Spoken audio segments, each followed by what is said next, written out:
আমলটা আমাদের হানাফি ভাইরা সবচেয়ে বেশি করে, আহলে হাদিসরা গাফেল।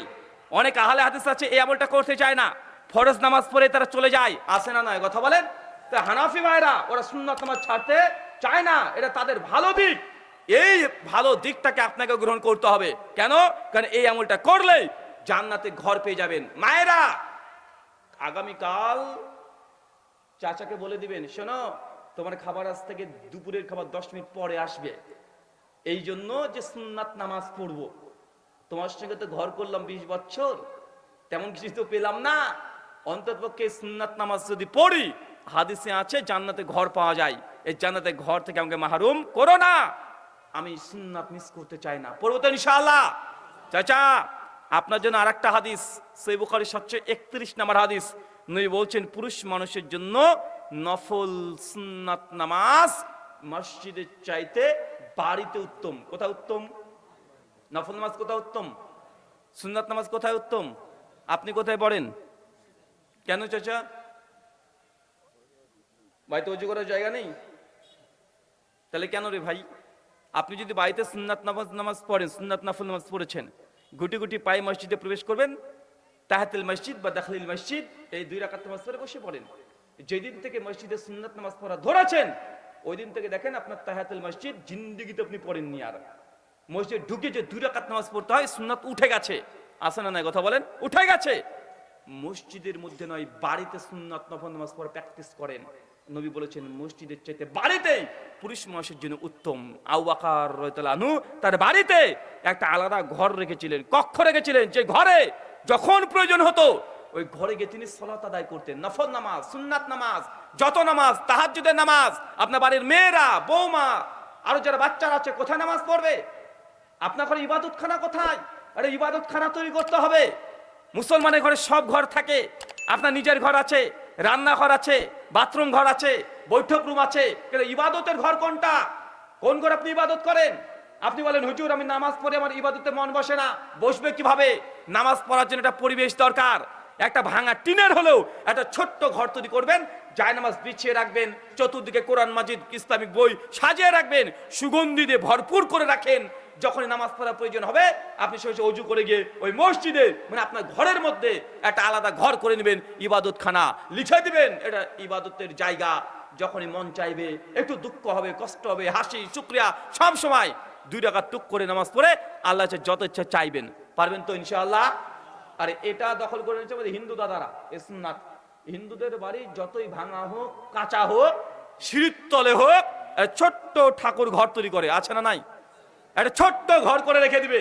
প্রতিদিন ভোরবেলাতে আর বিকেল বেলাতে, সন্ধ্যার সময়তে তারা আরতি উঠাবে, ইয়া দেবী মন্ত্র পাঠ করতে শুরু করে দিয়েছে। কিন্তু মুসলমান আপনার বাড়িতে সুন্নাত নামাজ আপনি পড়েননি, মসজিদ আপনার বাড়িটাকে কবর বানিয়ে ফেলেছেন। নবী এই জন্য বলেছেন বাড়িটাকে তোমরা কবর বানিও না, বাড়িতে সুন্নাত নফল নামাজ পড়তে অভ্যস্ত হবে ইনশাআল্লাহ। হবে তো ইনশাআল্লাহ? আমল নাম্বার 3, সুনান দারমি হাদিস নাম্বার 1578, শেখ আলবানী সনদ হাসান বলেছেন, আল্লাহ নবী বলছেন কোন বান্দা যদি প্রতিদিন 10 বার সূরাতুল ইখলাস, কোন সূরা চাচা? সূরা ইখলাস জানা আছে তো? আপনি না হুজুর আমি তো আর মাওলানা না যে সূরা ইখলাস মুখস্থ পারবো। বাঙালিদের সমস্যা, আমরা সূরা জানি কিন্তু নাম জানি না। এখন যদি বলি সূরা লাহাব পড়েন তো টেনশনে পড়ে যাবে, লাহাব আবার কোনটা? যদি সূরা ফিল পড়েন তো টেনশনে পড়ে যাবে, এটা আবার কোন সূরা? আমার এটা মুখস্থ নাই। কেউ যদি বলি আলাম তারা কাইফা ফালা পড়েন তো গড গড করে পড়ে দিই, আছে না নাই কথা বলেন? মানে সূরা মুখস্থ করেছে, নাম মুখস্থ করেনি। চাচা সূরা ইখলাস মানে ওই যে আপনার ভাষায় কুল সূরাটা, কুল হুয়াল্লাহু আহাদ, বলো তিনি আল্লাহ এক এবং অদ্বিতীয়, আল্লাহুস সামাদ, তিনি আল্লাহ কারো মুখাপেক্ষী নন, লাম ইয়ালিদ ওয়া লাম ইউলাদ, তিনি আল্লাহ কাউকে জন্ম দেন নাই, তিনিও কারো কাছ থেকে জন্ম নেন নাই, ওয়া লাম ইয়াকুল্লাহু কুফুয়ান আহাদ, তিনি আল্লাহ তার সমকক্ষ সমতুল্য কোনো কিছুই নেই। কেউ যদি এই সূরাটা প্রতিদিন 10 বার পড়ে, কতবার? নবী বলছেন বাইতুল ফিল জান্নাহ, তার জন্য আমি আল্লাহ জান্নাতে একটা ঘর তৈরি করে রেখে দেব। পড়বো তো ইনশাআল্লাহ? চাচা আমি জানি আপনি এখন পর্যন্ত আয়াতুল কুরসি মুখস্থ করতে পারেননি, আমি এটাও জানি আপনি কুনুতে না জেলা ভিতরে পড়তে হয়, এটা আপনার মুখস্থ নেই। সাইয়্যিদুল ইস্তিগফার আপনার মুখস্থ নেই, জানাজার দোয়া মুখস্থ নেই, অন্তত সূরা ইখলাস মুখস্থ আছে। ইনশাআল্লাহ আজকের পর থেকে এই আমলটা করবো তো ইনশাআল্লাহ। অনেকে বলছে হুজুর বলেন কি, আমি কতই বোকা নাকি, অলরেডি পড়তে শুরু করে দিয়েছি, আপনি বলতে বলতে 7 বার পড়া হয়ে গেছে, আর মনে মনে ভাবছে জান্নাত এখন তার ঘরের লিন্টন ঢালাই চলছে। আচ্ছা, এতে একদিন পড়লেই হবে না, এটা আপনার খাস আমল। একদিন পড়েছেন জান্নাতে ঘর হয়ে যাবে, ব্যাপারটা এমন না, এটা খাস আমল, প্রতিদিন এটা চলতে থাকবে। মায়েরা প্রশ্ন, হুজুর আমরা মেয়ে মানুষ, মাসে 3, 4, 5, 7 দিন আমরা অপবিত্র অবস্থায় থাকি, আমরা ঋতুস্রাব অবস্থায় থেকে হায়েস অবস্থায় থাকি, পিরিয়ড মেন্স রজস্বাল অবস্থায় থাকি, এই সময় তাহলে কি পড়তে পারবো? জি, ওই সময়তে পড়তে পারবেন, ওই সময় তো পড়া যায়, ওই সময় তো তওবা ইস্তিগফার দোয়া মাসুরা সবগুলো পড়া যায়। কি করতে পারবেন না ওই সময়? কোরআন মাজিদকে টাচ করে ধরে পড়তে পারবেন না, যদি মাথায় মুখস্থ থাকে পড়তে পারবেন। কথা কি বুঝতে পারছেন? সেই সময়তে কি করতে পারবেন? আপনার গোসল ফরজ হয়ে আছে, এখনো গোসল করেননি, আপনি কি পড়তে পারবেন? জি পড়তে পারবেন, যদি মাথায় মুখস্থ থাকে। ওই সময় কি করতে পারবেন না? কোরআন মাজিদকে ডাইরেক্ট স্পর্শ করতে পারবেন না, ওই সময় নামাজ পড়তে পারবেন না, ওই সময় হজ উমরা তাওয়াফ করতে পারবেন না। কথা কি বুঝতে পারলেন আমার? ওই সময়তে এইগুলো নিষিদ্ধ। ওই সময় মেয়েদের জন্য সিয়াম রোজা রাখা নিষিদ্ধ, বাকি সব কাজ করা যায়। কয়টা আমল বলেছি? কয়টা বলেছি? 4। মুসনাদে আহমদ হাদিস নাম্বার 16103, নবী বলছেন কেউ যখন সালাতে দাঁড়াবে, নামাজে দাঁড়াবে, নিজেদের কাতারগুলোকে সবগুলোকে কাঁধের সঙ্গে কাঁধ, পায়ের সঙ্গে পা লাগিয়ে দাঁড়াবে, মাঝখানে ফাঁকা বন্ধ রাখবে।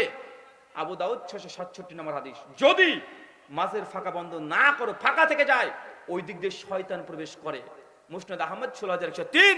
যারা এত সুন্দর ভাবে সোজা সাপটাবে কাতারকে দাঁড় করিয়ে দাঁড়ায়, নবী বলছেন বাইতুল ফিল জান্নাহ, তার জন্য জান্নাতে ঘর আছে। চাচা কি বলেন তো? নামাজে যখন দাঁড়াবে কি করবেন? কাঁধের সঙ্গে কাঁধ, পায়ের সঙ্গে পা লাগিয়ে দাঁড়াবে। এই আমলটা শুধুমাত্র আহলে হাদিসরাই করে, দুনিয়ার আর কোনো মুসলমান এই আমলটা করে না। বরং উল্টো কথা বলে, যদি চাচার পায়ের সঙ্গে আমার পায়ে একটু লেগে যায়, অমনি ঘাটটাকে বাঁকা করবে, বিয়াদবের বাচ্চা বিয়াদব, জানিস তোর বাপের চেয়ে তুমি বয়সে বড়, তুই পা দিলি মানে? বলে কি বলেন না? কথা বলেন চাচা, এটা বিয়াদবি নয়, এটা সুন্নাত। সহিহ বুখারী 725 নম্বর হাদিস, আবু দাউদ 666 নম্বর হাদিস। নবী বলেছেন যখন নামাজে দাঁড়াবে, যখন কাতার সোজা করবে, কাঁধের সঙ্গে কাঁধ, পায়ের সঙ্গে পা লাগিয়ে দাঁড়াও, মাঝখানে ফাঁকা বন্ধ রাখো, সীসা ঢালা প্রাচীরের মতো দাঁড়িয়ে থাকো, যেন মাঝখানে কোনো ফাঁকা না থাকে। ফাঁকা থাকলে ওই দিক দিয়ে শয়তান প্রবেশ করে। কে করে? শয়তান।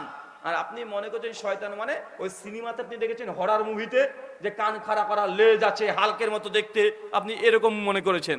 শয়তান বলতে ওটা না। দেখা যাচ্ছে একজন আপনার এলাকার ভ্যান চালক, রিক্সা চালক একজন জুমা মসজিদে এসে দাঁড়িয়েছে একদম শেষ কাতারে। আর আপনাদের এলাকার যিনি এমপি সাহেব আছেন, উনিও মুসলমান, 5 ওয়াক্তের বেনামাজি মুসল্লি হলেও জুমার দিনে ঠিকই যায়। যেতে গেলে লেট হয়ে গেছে, নামাজ শুরু হয়ে গেছে, এমপি সাহেব এসে একদম কাতারের শেষে দাঁড়িয়েছে, আর পাশে দেখছে যে ভ্যান চালক লুঙ্গি পরে দাঁড়িয়ে আছে। আর এমপি তখন ভাবছে কে পাশে দাঁড়ালো, ছি ছি ছি, মানুষ গেল, ভেতরে একটা কেমন কেমন করছে, কে দাঁড়ালো কে দাঁড়ালো, এটা একটা ভাব আসছে না? এটা শয়তানের অস্বস্থা। এটা কি কথা বলেন? শয়তানের অস্বস্থা। এই যে নবী বলেছেন কাঁধের সঙ্গে কাঁধ, পায়ের সঙ্গে পা লাগিয়ে দাঁড়াও, মাঝখানে ফাঁকা বন্ধ রাখো। যদি ফাঁকা যদি করে দেন, শয়তান প্রবেশ করবে। মানে আপনার ভেতরে শয়তান যে অহংকার, দাম্ভিকতা, এটা আপনার মধ্যে ঢুকে দেয়। দেয় কি দেয় না? কথা বলেন।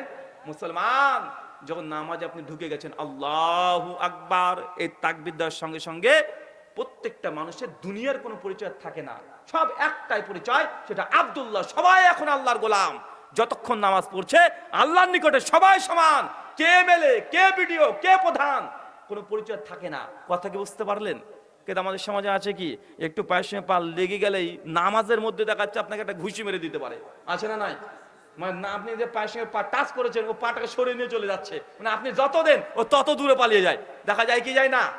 মানে এমন ভাবে কাতার তৈরি করে যে দুজনের মধ্যে এমন ভাবে ফাঁক করে রেখে যায় যে ইচ্ছা করলে আরেকজন ঢুকে যাবে। এমন আছে না নাই? কিন্তু এই আমলটা করলে জান্নাতে ঘর পাওয়া যায়। কাদের সঙ্গে কাঁধ, পায়ের সঙ্গে পা লাগিয়ে দাঁড়াতে হবে। এটা ইসলামের একটা বড় চ্যালেঞ্জ।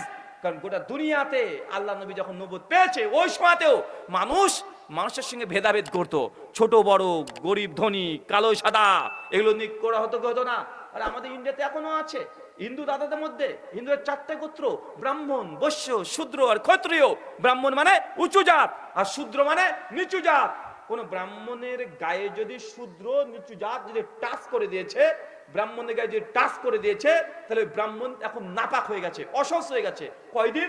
3 দিন এখন অপবিত্র থাকবে। কেন? শূদ্র গায়ে টাচ করে দিয়েছে, চন্ডাল ব্রাহ্মণের গায়ে টাচ করে দিয়েছে, 3 দিন এখন অপবিত্র নাপাক থাকবে। কি করে তার শুদ্ধ হতে হবে? এখন এই ব্রাহ্মণকে কাফরা দিতে হবে। কিভাবে কাফরা দেবে? 3 দিন এখন উপোস, নির্জল উপোস রাখবে। আর যখন ইফতার করবে মানে আমাদের ভাষায়, তখন গৌমূত্র, গোবর আর মুত খেতে হবে। যাজ্ঞবল্ক্য সংহিতা 2য় অধ্যায় 113 নম্বর শ্লোক পরিষ্কার ভাবে লেখা আছে। ওই সময় তাকে পবিত্র হওয়ার জন্য, তাকে অসুস্থ থেকে পবিত্র হওয়ার জন্য তাই গরুর মুত আর গোবর খেতে হবে। এখন বলেন তো, খেয়ে খেয়ে পাক হলো না পাক হলো? বলছে এই করে নাকি পবিত্র হবে। আচ্ছা, ওর বিশ্বাস, ওটা ওর কাছে থাক, আমি ওখানে টিকা টিপ্পনী করতে চাই না। তার মানে তাদের মধ্যে এখনো আছে, আমাদের রাজস্থানে এখনো আছে, একজন শূদ্রকে, শূদ্র মানে যে নিচু জাত, ওদের গোপ রাখা জায়েজ না, মানে সনাতন শাস্ত্র অনুযায়ী। গোপ কারা রাখবে? শুধুমাত্র ক্ষত্রিয়রা, মানে যারা যোদ্ধা তারা। শূদ্রদের জন্য ঘোড়া বা উটে চড়া জায়েজ না। কারা চাপবে? যারা ক্ষত্রিয় তারা, কিন্তু শূদ্ররা পারবে না। কিন্তু একটা শূদ্র করেছে কি, বিয়ের দিনে ভাব নিয়ে একটা ঘোড়ার পিঠে চড়েছে আর গোপ রেখে দিয়েছে, ব্রাহ্মণ্যবাদীরা তাকে ধরে পিটিয়ে হত্যা করে দিয়েছে। এই তো 2021 সালের রিপোর্ট। হাজার হাজার এমন রিপোর্ট আছে যে অনেক শূদ্রদের উপর অত্যাচার করেছে।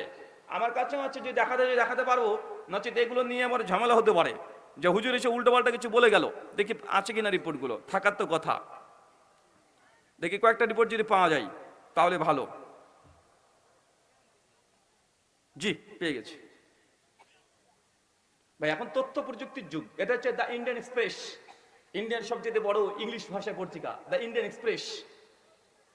খবরটা ছাপানো হয়েছে মার্চ 8ই মার্চ 2015। কি বলছে? দলিত নারীদের ধর্ষণ বাড়ছে 500% হারে। চিন্তা করতে পারছেন? দলিত মানে নিচু জাতকে ধর্ষণ করছে উঁচু জাত, কারণ তারা এটাকে বৈধ মনে করে। দ্বিতীয় report, mail online India, 5 March 2015। একে তার রিপোর্ট পেশ করে বলছে, লেখাপড়ায় পাওয়ার জন্য দলিত মেয়েকে পুড়িয়ে মারা, মানে একজন দলিত নিচু জাত, তার স্কুলে ভর্তি হয়েছিল, এই জন্য উঁচু বর্ণেরা এসে তাকে পিটে হত্যা করে দিয়েছে। মানে এই রিপোর্ট যদি দিই অনেক আছে। ময়দা স্পর্শ করে অশুদ্ধ করার জন্য উচ্চ বর্ণের হিন্দু কর্তৃক দলিত ব্যক্তির শিরচ্ছেদ। এটা the Times of India report 9 November 2016। মানে একজন নিচু বর্ণের মেয়ে ব্রাহ্মণদের ময়দা রুটি তৈরি করে না, ময়দাটা টাচ করেছে, এই জন্য হত্যা করে দিয়েছে। মানে এরকম অনেক রিপোর্ট আছে, অনেক। এটা দ্য হিন্দুস্তান টাইমস 16 মার্চ 2017। এখানে কি বলছে?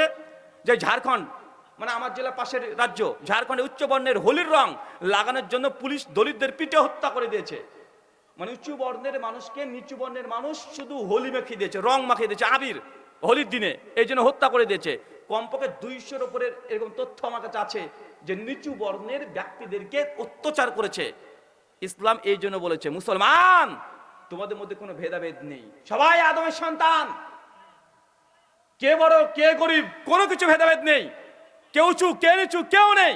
তাই নামাজের মধ্যে কাদের সঙ্গে কাঁধ, পায়ের সঙ্গে পা লাগিয়ে দাঁড়াবে, এইভাবে নামাজ পড়তে হবে। পারবো তো ইনশাআল্লাহ? আমল নাম্বার 5, সুনান তিরমিজি, হাদিস নাম্বার 1071। শেখ আলবানী সনদ হাসান বলেছেন, ইমাম তিরমিজি সনদকে সহি বলেছেন। আল্লাহর নবী বলছেন যে একদিন ফেরেশতা মালাকুল মাউত, নাম শুনেছেন? চাচা আপনার ভাষায় আজরাইল ফেরেশতা, মানে যে ফেরেশতা মৃত্যু দেয় ওর নাম কি? মালাকুল মাউত। এমনি আপনারা বলেন আজরাইল, এটা কোরআন হাদিসে নাই আজরাইল, এটা অনেক পরে এই নামটাকে দেওয়া হয়েছে, কিন্তু কোরআন হাদিসে কি আছে? মালাকুল মাউত। তো মালিকুল মতকে আল্লাহ একদিন ডাকছেন, ঠিক আছে, মালিকুল মত তুমি আজকে কার রুহটাকে কবজ করে নিয়ে এসেছো? মালিকুল মত তখন বলছে, আল্লাহ অমুক গ্রামের অমুক ব্যক্তি তার সোনামণি ছোট্ট বাচ্চাকে আজকে রুহটাকে কবজ করে নিয়ে চলে এসেছি। আল্লাহ আবার বলছে, মালিকুল মত সত্যি তুমি তাকে আজকে মৃত্যু দিয়েছো? মালিকুল মত বলছে, জি আল্লাহ, তার কলিজার টুকরাকে আজকে আমি সকালবেলাতে আজকে মৃত্যু দিয়েছি। আল্লাহ তখন মালিকুল মত করেছে, মালিকুল মত যেই সময় ওই সন্তানের রুহটাকে কবজ করে নিয়ে চলে এসেছো, ওই সময় তার বাবা তার মা কি বলেছে, কি করছিল, তাদের অনুভব কি? মালিকুল মত বলছে, আল্লাহ তার মা তার বাবা এত উঁচু মানের, যখন তার সন্তানটার রুহটাকে আমি কবজ করে নিয়ে এসেছি, তার মা বাবা তখন বলছে, আলহামদুলিল্লাহ, ইন্না লিল্লাহি ওয়া ইন্না ইলাইহি রাজিউন। আল্লাহ তখন বলছেন মালিকুল মউত, এই পরিস্থিতি তো আমার বান্দা আমার প্রশংসা করতে ভুলে নাই। এই সময়ে যে সে তার নিজের সন্তানকে মৃত্যু দেওয়া হচ্ছে, এত কঠিন পরিস্থিতি, তারপরে সে আমার প্রশংসা করেছে। যাও ওই বাবা মাকে বলে দাও ওদের জন্য বাইতুল ফিল জান্নাহ, আমি আল্লাহ জান্নাতে একটা ঘর রেডি রাখছি যার নাম হবে বাইতুল হাম, প্রশংসিত ঘর। পারবো তো ইনশাআল্লাহ? এরকম কঠিন বিষয়। তার মানে এই নয় যে মানুষ মরে গেলে আলহামদুলিল্লাহ বলবেন। তার অর্থ হচ্ছে এইটা যে কোনো পিতা মাতা কোনো ব্যক্তির যদি এমন তাকদীরের প্রতি ভরসা থাকে, একজন মা যখন পেটে বাচ্চা কনসেপ্ট করেছে, যেই দিন বেবি কনসেপ্ট করে সেই দিন থেকে তার যন্ত্রণা শুরু হয়, সেই দিন থেকে তার মানে যত রকম কষ্ট শুরু হয়ে যায়। বাবা কোনো মায়ের এই গর্ভে ধারণ করা যে কষ্ট, এটা অনুধাবন করতে পারবে না। যেই সময় বাচ্চা প্রসব করে একটা নারী 95% মানে ব্যথা শুরু হয়ে যায়, মানে আর 5% হলে মৃত্যু হওয়া সম্ভব। মানে এত কঠিন পরিস্থিতিতেও একজন মা তার সন্তানকে ধারণ করেছে, কিন্তু বাচ্চা যখন প্রসব হয়ে গেছে, ডাক্তার তখন বলছে শোনেন আপনার বাচ্চা যেটা হয়েছে মৃত। এই কথা শুনে কি চারটে কেন বাবা, যে দীর্ঘ 10 মাস কষ্ট করে রেখেছে, কিন্তু বাচ্চা যখন ডেলিভারির সময়তে মৃত, কিন্তু মা বাবা সেই সময় যদি বলে আলহামদুলিল্লাহ, আল্লাহ আমাদের কোনো অভিযোগ নেই, আমরা চেষ্টা করেছি কোনো অভিযোগ নেই, তুমি তাকদিরে যা রেখেছো, ভাগ্যে যা রেখেছো তাই হয়েছে, আলহামদুলিল্লাহ, তবু তোমার প্রশংসা জ্ঞাপন করছি। আলা কুল্লি হাল ফি কুল্লি মাকাম, যে অবস্থা রেখেছো তোমার প্রশংসা আমি জ্ঞাপন করছি। এমন যদি হৃদয় থেকে শব্দ বেরিয়ে আসে তবে জান্নাতে ঘর পাবেন। এটা পরিকল্পিত ভাবে বলবেন, ব্যাপারটা এমন না, মানে আপনার ভেতরটা এমনই হয়ে গেছে, মানে যে কোনো খবর ভালো হোক খারাপ হোক আপনি ভিতর থেকে আলহামদুলিল্লাহ বলে ফেলেন।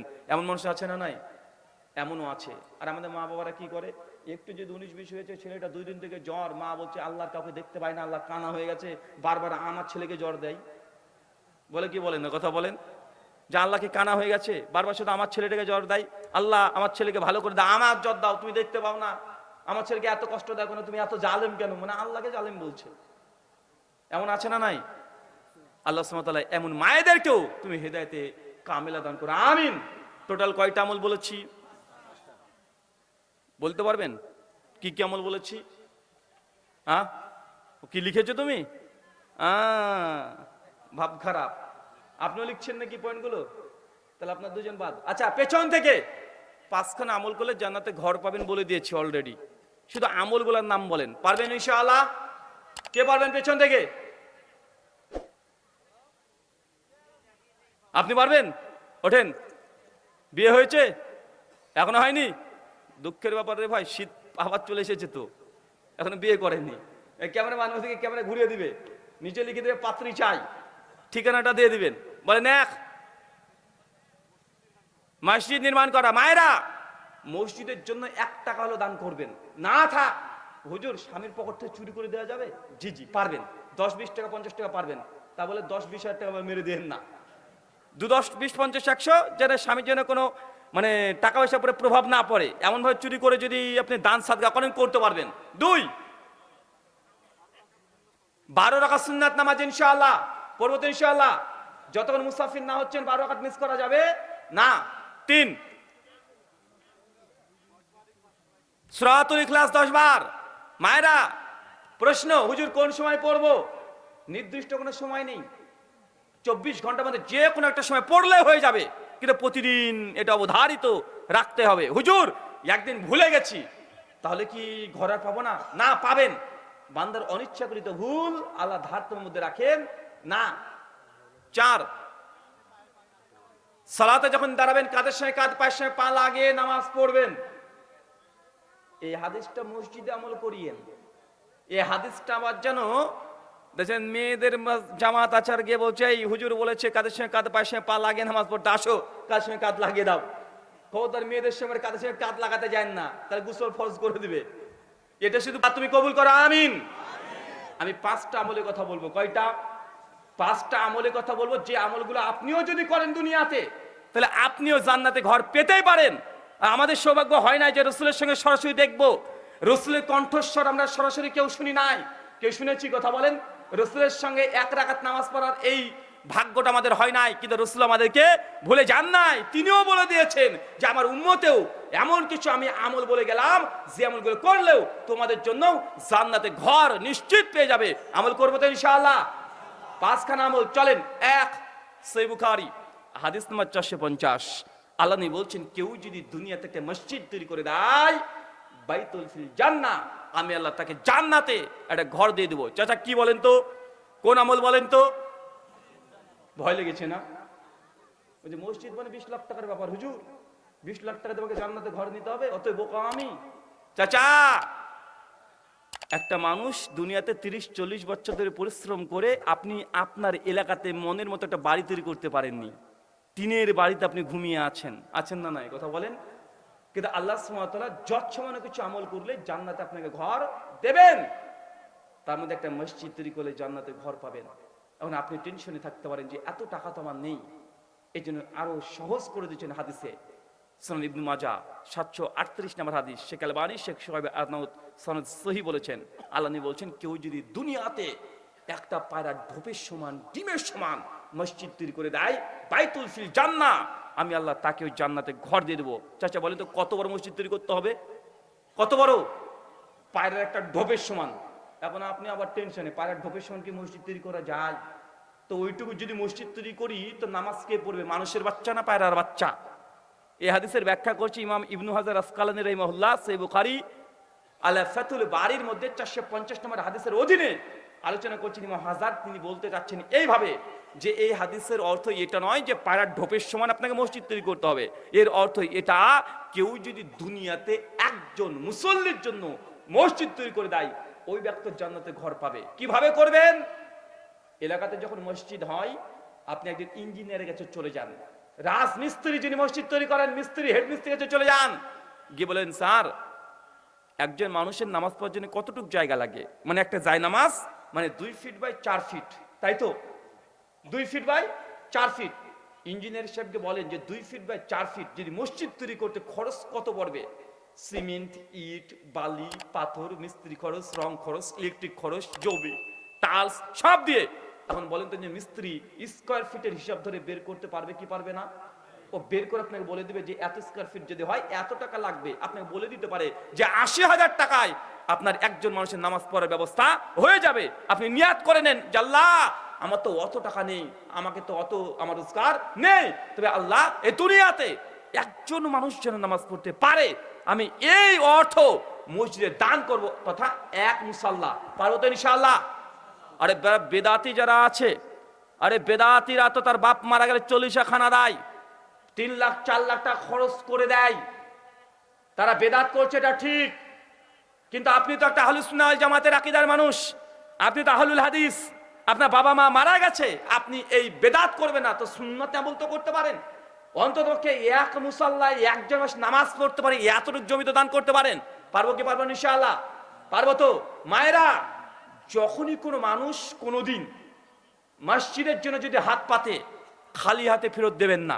যেই হোক, যে বেদাতিরা আসে মসজিদের জন্য তবুও দিবেন। বেদাতিদের মসজিদে দান করা না যায়, হারাম না। তাদের মসজিদে দান করতে পারবেন, মাদ্রাসায় পারবেন না। কোথায় পারবেন না? মাদ্রাসায়। কেন? কারণ ওখানে যদি ডোনেট করেন, টাকা দেন, ওখান থেকে বাতিল আকীদা শিক্ষা দিবে। মসজিদ আল্লাহর ঘর, এইখানে দান করতে পারবেন। যদি হাতে টাকা নাও থাকে, ওই ঝুলার মধ্যে হাতটাকে খালি হাত পুরে দিবেন আর দোয়া করবেন, আল্লাহ আমার কাছে কোনো আজকে অর্থ ছিল না, কিন্তু আমার কাছে চেয়েছে, আল্লাহ আমার কাছে কোনো অর্থ নেই, যারা অর্থ দিয়েছে তাদের এই অর্থ তুমি বরকত দান করে দাও। এইটুক দোয়া করে দিলেও ইনশাআল্লাহ পরকালে আপনি মুক্তি পাবেন। পাবেন কি পাবেন না? আমল নাম্বার 2, সুনান তিরমিজি হাদিস নাম্বার 415, শেখ আলবানী সনদ হাসান বলেছেন, ইমাম তিরমিজি সনদকে সহিহ বলেছেন। আল্লাহ নবী বলছেন কেউ যদি দুনিয়াতে প্রত্যেক দিন ফরজ নামাজ বাদ দিয়ে ফরজ নামাজের পর 12 রাকাত সুন্নাত নামাজ পড়ে, কত রাকাত? চাচা কত রাকাত? 12 রাকাত সুন্নাত নামাজ পড়ে, বাইতুল ফিল জান্নাহ, তার জন্য জান্নাতে ঘর আছে। কোন সময়? যোহরের আগে 4, পরে আগে 2, পরে 4, এরপর মাগরিবের পরে 2, এশার পরে 2, ফজরের আগে 2, টোটাল কত? টোটাল কত? কেউ যদি 12 রাকাতে সুন্নাত নামাজকে হেফাজত করে